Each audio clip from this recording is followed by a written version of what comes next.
Oke, jadi saat ini kita akan membahas salah satu kuis dosen dari pertemuan 1 AKSK. Jadi yang pertama ini. Berikut merupakan hal penting dalam pengumpulan bukti audit. Nah, ini ada kata-kata kecuali ya.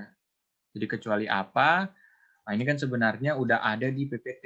Nah, ya. Jadi pertama, dia prosedur apa yang digunakan. Jadi untuk mengumpulkan bukti audit itu kan pakai prosedur apa? Kedua, jumlah sampel. Nah, jadi kan kalau perusahaan besar itu kan tentu banyak pertama banyak pegawainya, kemudian banyak bukti auditnya juga tentu banyak kan. Jadi kayak dokumen-dokumen itu kan pasti mungkin ribuan atau ratusan ribu mungkin. Kalau misalnya perusahaan sekelas Unilever. Ini mirip juga ya jumlah bukti yang akan dipilih sama dia berapa yang akan kita ambil dan kapan pengujian yang dilakukan. Nah ini cut off-nya. Biasa sih diambilnya itu 31 Desember sih, pas akhir periode. Nah jadi ini ada 4 ya. Yang harus diperhatikan berarti prosedur yang digunakan ada kan tadi, jumlah bukti yang akan dipilih ada, kapan dilakukan atau cut off ada. Nah berarti yang tidak ada ini personil yang bertugas mengumpulkan bukti itu nggak berhubungan sama bukan hal penting dalam pengumpulan bukti audit. Ini personil ini biasa dia di bagian perencanaan. Kemudian lanjut. Bukti audit dapat dikatakan andal jika memenuhi kondisi berikut. Nah, ini ada kata-kata kecuali. Jadi andal itu artinya dapat dipercaya ya. Jadi andal artinya dapat dipercaya. Nah, ciri-ciri dari andal itu sendiri apa? Jadi yang pertama, bukti audit itu dia harus dari sumber independen. Nah, ini. Jadi bukti audit itu dia harus dari sumber independen supaya dia dikatakan andal. Kemudian, kalau dia mau dari sumber internal, nah, dia ini harus pengendaliannya itu, internal kontrolnya itu efektif. Gitu. Jadi kalau memang kamu mau ambil dari sumber internal entitas, syaratnya ini pengendalian dia harus efektif. Berarti benar juga ya. Kemudian, nah ini bukti audit itu dia tertulis seperti dokumen kertas, data, atau media elektronik lainnya. Ya, jadi bukti audit itu lebih bagus kalau dia dalam bentuk ini, tertulis. Nah, jadi ada dokumentasinya. Jadi bentuk tertulis itu lebih bagus dari bentuk lisan. Baru yang terakhir ini salah. Kenapa salah?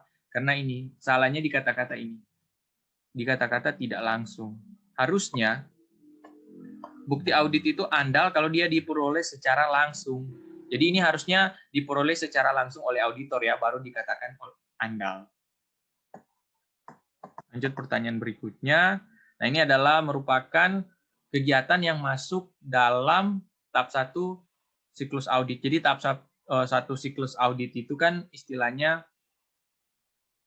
praperikatan. Banyak orang pakai istilah praperikatan. Jadi praperikatan ini kita menentukan apakah mau menerima atau menolak si klien. Nah, apa aja yang diperhatikan? Yang pertama tentu client background. Jadi client background-nya itu, baru kemudian audit ini predecessor, baru, nah ini yang ketiga, resiko salah saji, dia ini adanya di tahap kedua, jadi bukan di tahap ke-1. Oke, kita lihat di PPT ya. PPT. Nah ini, coba lihat. Nah itu yang tadi risk assessment. Nah, risk assessment atau risiko kesalahan penyajian material. Nah itu dia ada di tahap ini, tahap kedua ya biasa. Jadi dia di tahap kedua. Jadi ini, nah ini salah ya, harusnya di tahap kedua. Kalau engagement letter, dia di tahap 1.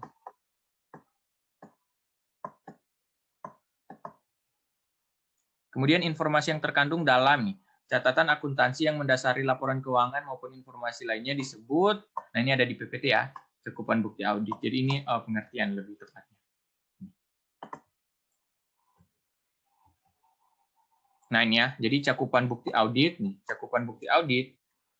dia adalah catatan akuntansi yang informasi yang terkandung dalam catatan akuntansi yang mendasari laporan keuangan maupun informasi lainnya. Ini soalnya sebenarnya diambil dari PPT sih banyak. Kemudian, nah ini salah satu tes untuk menilai keefektifan pengendalian internal perusahaan. Nah, itu tujuan dari apa? Nah, ini ya, ada kata-kata kontrol. Jadi test of control ini dia untuk pengendalian internal. Jadi kalau dia kata-kata test of control berarti berkaitan dengan pengendalian internal perusahaan. Lanjut. Nah, ini informasi yang digunakan auditor dalam menarik kesimpulan sebagai basis opini adalah apa? Jadi gini ya. Jadi untuk bisa menghasilkan opini, nah ini kan opini, kita itu harus dapat apa? Dapat informasi, ya kan? Jadi informasi ini digunakan untuk menghasilkan opini. Nah, informasi ini ada di dalam apa? Informasi ini ada di dalam bukti audit. Nah, ini ya. Jadi bukti audit ini dia secara langsung mempengaruhi opini. Jadi opini itu hanya bisa dikeluarkan berdasarkan ada tidaknya bukti audit. Maksudnya keadaan bukti auditnya gimana? Bukti audit dianggap berkualitas jika bukti tersebut relevan saja. Salah ya. Dia bukti audit itu dianggap berkualitas kalau dia relevan. Jadi selain relevan, dia harus andal. Nah, tadi kan udah dijelasin. Jadi ada dua ya kategori berkualitas, relevan dan andal. Makanya ini salah. Pernyataan tersebut salah. Soal selanjutnya, berikut merupakan jenis pengujian dalam pelaksanaan audit. Nah, test of control jelas ada. Substantive of STOT ya, disingkat, ini ada ya. Kita udah belajar di semester 5. Test of detail balance juga ada. Nah, ini test of integrity nggak ada ini. Nggak ada dia. Nggak tahu kenapa dia bisa ini bisa muncul ini. Nah, jadi test of integrity mana tadi? Test of integrity ini dia bukan merupakan tahapan pengujian audit. Oke, lanjut ya. Untuk bisa memberikan opini, jadi untuk bisa memberikan opini, auditor harus memperoleh bukti audit yang cukup saja. Nah, ini pernyataan berikut apa? Pernyataan berikut salah ya. Kenapa salah? Karena dia, selain dia cukup, ini ya, dia juga harus tepat.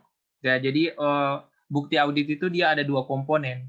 Komponen pertama dia cukup. Cukup ini artinya kuantitasnya. Jadi kuantitasnya itu cukup. Kalau tepat itu di segi kualitasnya, ya. Ini ya, ada di PPT juga. Oke, lanjut. Nah, ini yang tadi udah ya. Bukti audit dikatakan berkualitas kalau apa? Dia ada dua komponen, andal dan relevan. Jadi berkualitas itu kalau dia andal dan kalau dia relevan. Lanjut. Jadi pengujian dokumen menerusi proses transaksi. Nih, jadi dari proses transaksi ke dokumen pendukung. Nah, itu disebut dengan vouching. Kalau dia dari dokumen, jadi dari dokumen terus ke transaksi. Nah, kalau ini ya, itu namanya tracing, kebalikannya. Jadi vouching sama tracing ini berkebalikan. Jadi kalau dari dia apa namanya transaksi ke dokumen, nah itu namanya vouching. Tapi kalau dokumen ke transaksi dia namanya tracing. Hubungan logis dengan tujuan prosedur audit dan asserti yang dipertimbangkan disebut dengan relevansi ya. Jadi relevansi itu dia artinya ada kata-kata ini. Ada hubungan logis antara apa? Tujuan prosedur audit dan assersi yang dipertimbangkan. Gitu. Jadi ini ada di PPT juga. Jadi relevan. Relevan itu kan artinya ada hubungan ya. Di kata-kata hubungan ini. Jadi relevan kan ada hubungan. Kalau andal apa? Kalau andal itu artinya dapat dipercaya.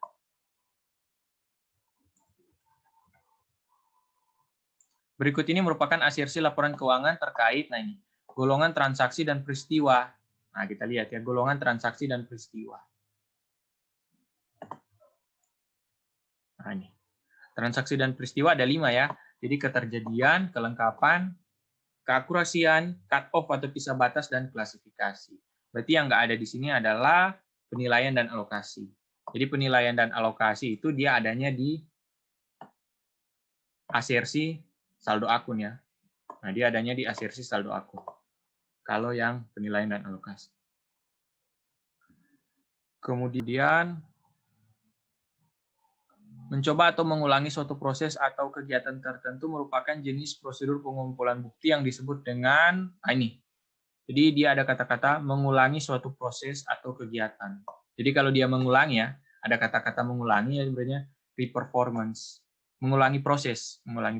Nah, kalau recalculation itu dia mengulangi perhitungan. Nah, jadi kalau dia mengulangi perhitungan, dia hitung ulang, itu namanya recalculation. Tapi dia kalau mengurangi suatu proses atau kegiatan, dia namanya reperformance. Kemudian, nah ini habis ya, selesai. Kemudian kita lanjut ke soal yang ada di RPS.